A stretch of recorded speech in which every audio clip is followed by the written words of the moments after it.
There are no Patriot interceptor missiles and they have to be scraped together from allies, but Volodymyr Zelensky assures that Ukraine and the West now have a clear plan to compel Vladimir Putin to make peace. At the same time, the US Senate demanded that Donald Trump explain why sanctions against Russia have been on pause for 17 months. The day before, Volodymyr Zelensky made a statement that immediately spread across the news, and I'll quote it now. Vladimir Putin does not want to stop this war, but he will stop it.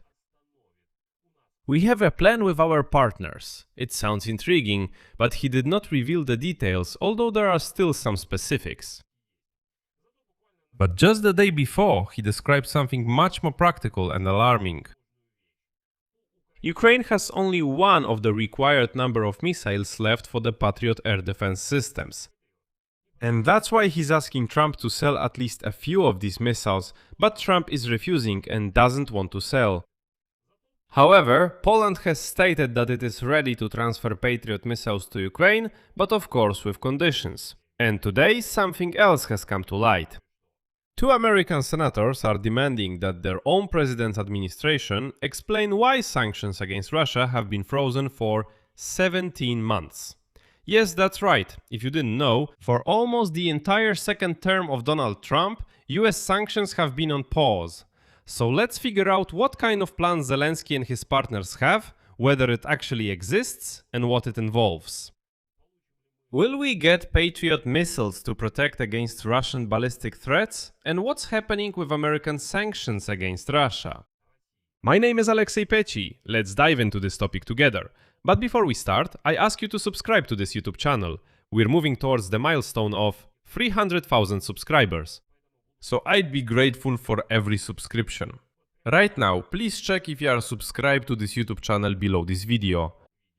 Maybe you've been watching for a long time but still haven't clicked the subscribe button. So, let's start right away with that very plan to compel Vladimir Putin to make peace, which Volodymyr Zelensky talked about the day before. The president of Ukraine essentially stated that Kiev and its international partners have a joint plan to force Moscow to end the war. The strategy is based on joint pressure on the Russian dictator. He did not reveal any details, but there is a sense that Ukraine will continue to carry out massive strikes. The strikes on Russia will be intensified, while the West should not only support these strikes but also help carry them out, and in addition, launch certain parallel processes. Later, something specific about the plan was actually mentioned.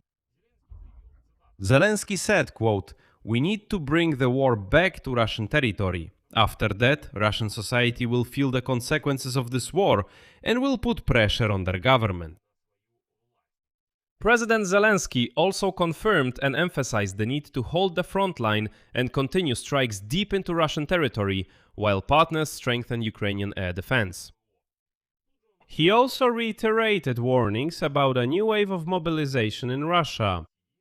According to him, the Kremlin is preparing it for the fall, right after these sham State Duma elections.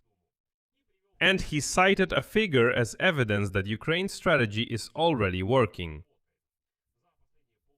In the past 6 months, Ukrainian forces have liberated 26 settlements in the Alexandrovsk sector.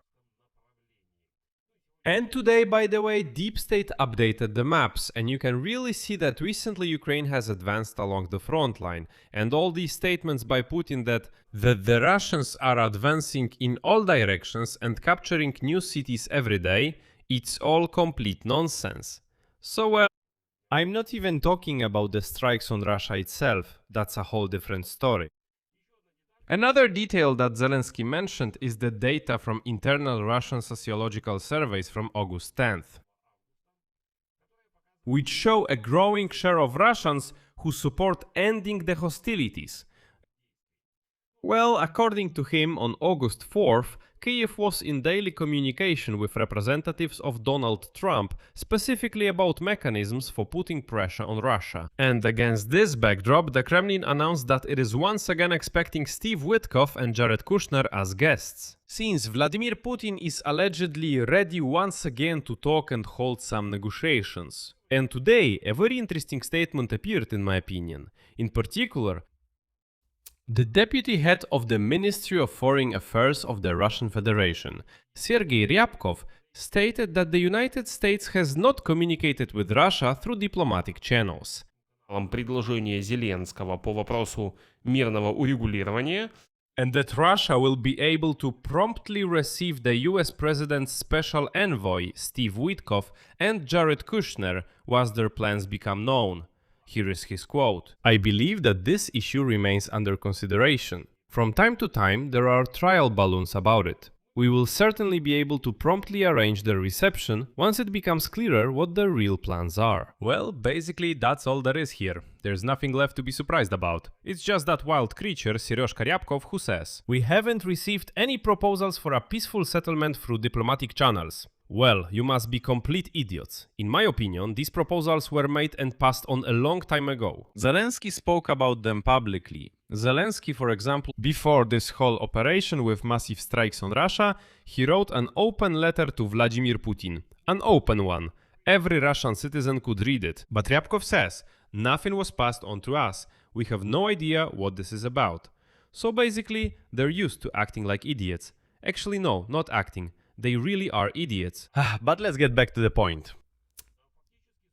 Basically, the point is to maximize strikes against Russia, to make Russians feel the war themselves, so that Russians themselves start putting pressure on their pampered dictator Putin. I won't judge this approach or how realistic it is that Russians will suddenly understand something, but that's exactly the point.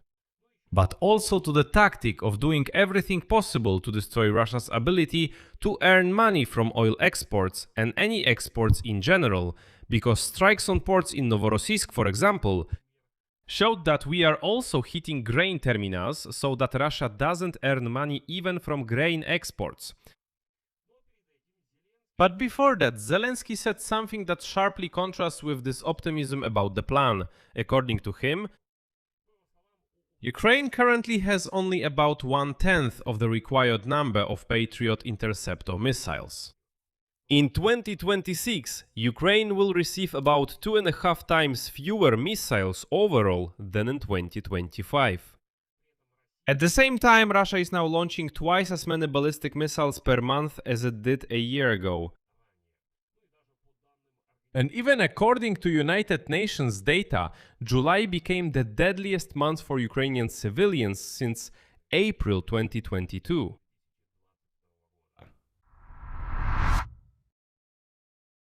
And against this backdrop, Zelensky admitted that he tries every day to negotiate with allies for additional supplies of Patriot missiles, as he put it, making millions of phone calls. And part of these negotiations can't be made public at all. Here is his quote. "This is what I live with every day. From 1% to 5%. I have a few months and millions of phone calls. I'm trying to trade something for Patriot missiles. I'm doing some things that I can't even talk about. It doesn't mean it's illegal, but I can't talk about it." He emphasized that just 5% of the American stockpile of Patriot missiles would be enough to get through the winter, and 10% from the American stockpiles would allow them to destroy all Russian ballistic missiles. And as Zelensky stated, if the US sells, not gives, not donates, but sells us 5% of their Patriot missile stockpile, we will survive the winter and save people's lives. Zelensky also commented on Trump's promise to grant a license for Patriot production in Ukraine, without any illusions. Back at the NATO summit in Ankara, Trump said he would allow Ukraine to produce these complex interceptors themselves, but a few days later, he said he wasn't sure about the idea. And now, according to Zelensky, it has even come to the point that after Trump's initial statements, representatives of Patriot manufacturers actually came to Kyiv to discuss this possibility.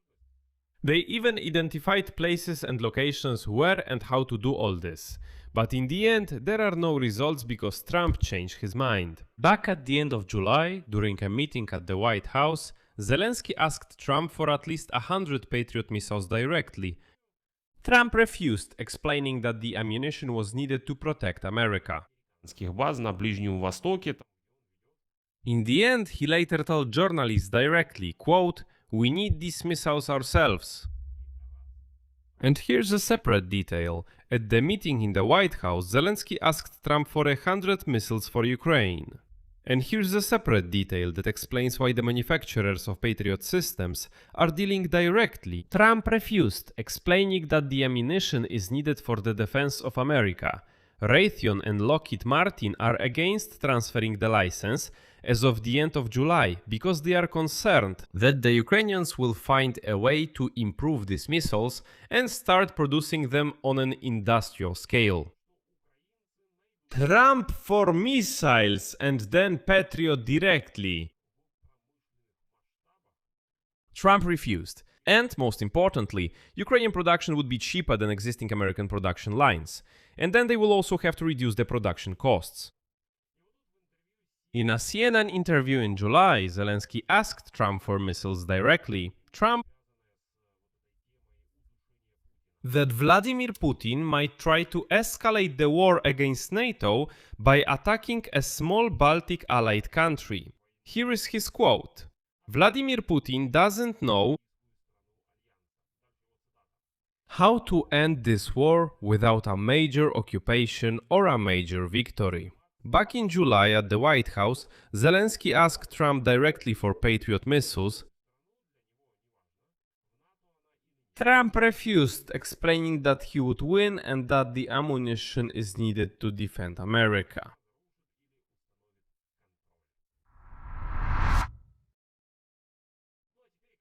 And now, a specific country that is currently deciding whether to help Ukraine with Patriot missiles or not. And here, I'll say right away that their own selfish interests come into play. According to the Polish Deputy Minister of Defense, in the coming days, the Polish authorities are expected to make a final decision on transferring an additional batch of interceptor missiles to Ukraine.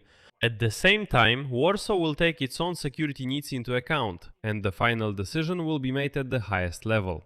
So even against the backdrop of all these political scandals between Ukraine and Poland, it's possible that Poland will be the one to help us with Patriot missiles. But still, there is also a purely self-interested issue here. No, the Polish authorities haven't suddenly fallen in love with Ukraine or decided to help it. But here's what really influenced Poland's position. It's the recent incident of a Russian missile entering Polish airspace. Remember when it flew 70 kilometers and hit somewhere in a field? Polish Deputy Prime Minister Kosiniak-Kamysz stated, and I quote, "Despite all the political debates about whether we did the right thing by transferring the missiles," he said, "I'm ready to transfer more, even today, because I prefer that such a missile be shot down over Ukrainian territory." That is, there is a fear that the next Russian missile will land not in a field, but in a Polish city, turned out to be stronger than any bureaucratic doubts or political scandals. And let's be honest, it is precisely because of these reasons that Poland is making its decision. Like, let's just send interceptors to Ukraine so that it can intercept missiles over its own territory, so they don't fly toward Poland. But if Ukraine wants a coordinated plan to strangle Vladimir Putin, it's important to keep sanctions pressure in mind as well.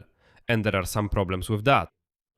Two Democratic senators, Elizabeth Warren and Chris Coons, sent an open letter to US Secretary of State Mark Rubio and US Treasury Secretary Scott Bessent, demanding an explanation why the Donald Trump administration blatantly suspended regular targeted sanctions against companies, banks and other entities that help Russia circumvent existing restrictions, even though peace negotiations have not brought any results. According to the senators, this pause has already lasted for 17 months. The last time the US imposed major sanctions against Russia was in October 2025. At that time, the US Treasury targeted the oil companies Rosneft and Lukun. The senators consider this measure to be a one-time action, not a systemic one, and point out that Russia easily circumvents the existing restrictions.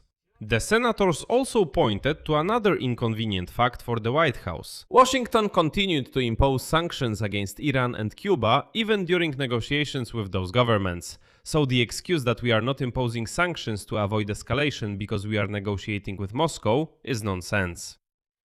In addition, the senators referred to Marco Rubio's own admission. Marco Rubio back in May of this year that negotiations between Russia and Ukraine have not made significant progress and that no active peace talks are taking place. Therefore, the main question they are asking is literally as follows. If the administration suspended regular sanctions against Russia because of peace talks, and those talks reached a deadlock several months ago, why hasn't the administration resumed regular and frequent sanctions? Will the administration restore leverage for a just peace in Ukraine? And then the senators gave Marco Rubio and Scott Bessent until August 28 to provide a written response. The US Treasury, in a comment to Reuters, limited itself to a general statement that the administration will continue to act in the interests of US national security and a peaceful settlement in Ukraine. And against this backdrop, Japan...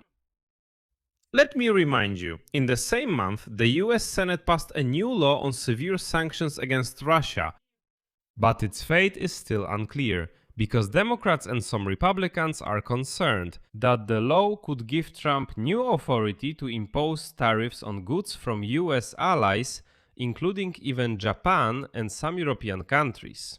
And the law still has to pass the House of Representatives, and then it will need Trump's signature. Now let's put all this together. Zelensky is talking about a joint plan to put pressure on Vladimir Putin and about bringing the war onto Russian territory so that Russian society feels its consequences. But at the same time, he himself admits that Ukraine physically has only one of the necessary interceptors, Patriot. And he spends days on murky deals and millions of calls just to get at least a little bit more of these missiles. Poland seems ready to help, but only now, having become afraid of the missile threat to itself. And in the US itself, where the main pressure on Moscow should come from, two senators are publicly calling out their own administration for leaving the sanctions lever switched off for a year and a half. Even though diplomacy has long been stuck and negotiations have reached a dead end. It turns out that this plan to put the squeeze on Putin, let's be honest, at the moment exists more at the level of intentions and statements than real synchronized actions. Military support is not even enough to survive the winter. And the economic pressure which the Trump administration itself justified by the need for negotiations, well, continues to sit idle even after those negotiations have reached a dead end. Therefore, the only sanction, the only weapon that can currently force Putin to stop the war is really just the continued massive strikes against the savage, unwashed Russians. I'll leave it at that. Share your opinions and conclusions in the comments below this episode, subscribe to the channel, hit the bell, and don't forget to like. If you want to support the work of an independent YouTube channel, you can do so by becoming a member on YouTube. Click the join button below this video. Choose any support option that's convenient for you. I'll be grateful for any support for this channel's work. That's all for now. Take care of yourselves. Goodbye everyone.